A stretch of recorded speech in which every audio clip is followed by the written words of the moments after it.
వినేష్ ఫోగట్ పేరు ఏదో రకంగా మారుమోగుతూనే ఉంది. మొన్నటి వరకు క్రీడలకు సంబంధించి హైలైట్ అయింది. వ్యవస్థపై పోరాటం చేసి వార్తల్లో నిలిచింది. ఒలింపిక్స్లో అధిక బరువు కారణంగా మెడల్ కోల్పోయి ప్రపంచవ్యాప్తంగా హాట్ టాపిక్ అయింది. ఇప్పుడు రాజకీయాల్లోకి చేరి అందరి చూపును మరోసారి తన వైపు తిప్పుకుంది. కొద్ది రోజుల క్రితమే ఈ స్టార్ రెజ్లర్ కాంగ్రెస్ కండువాను కప్పుకుంది. త్వరలో జరిగే హర్యానా ఎన్నికల్లో పోటీ చేసేందుకు సిద్ధమవుతోంది. జులానా అసెంబ్లీ నియోజకవర్గం నుంచి పోటీ చేయబోతోంది. అయితే వినేష్ ఫోగట్ పొలిటికల్ ఎంట్రీపై భిన్న వాదనలు వినిపిస్తున్నాయి. ఇదే అంశంపై స్టార్ రెజ్లర్ పెదనాన్న మహావీర్ ఫోగట్ స్పందించారు. వినేష్ ఫోగట్ తీసుకున్న నిర్ణయాన్ని వ్యతిరేకించారు. రాజకీయాల్లోకి ఇప్పుడే రావాల్సింది కాదన్నారు. మరో ఒలింపిక్స్లో బరిలో దిగితే బాగుండేదని అన్నారు. ఇప్పటికీ 2028 ఒలింపిక్స్లో వినేష్ ఫోగట్ పాల్గొనాలని తాను కోరుకుంటున్నానని అన్నారు. లాస్ ఏంజిల్స్ ఒలింపిక్స్లో వినేష్ బంగారు పతకం సాధించాలనేది తన ఆకాంక్ష అన్నారు. రెజ్లింగ్ ఫెడరేషన్ మాజీ అధ్యక్షుడు బ్రిజుభూషణ్పై రెజ్లర్లు నిరసనలు తెలిపిన విషయాన్ని గుర్తు చేశారు. దాంతో ఎలాంటి న్యాయం జరగలేదన్నాడు.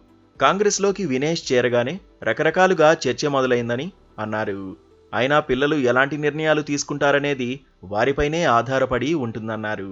రిటైర్మెంట్ నిర్ణయంపై వినేష్ ఫోగట్ మరోసారి ఆలోచించాలని అన్నారు.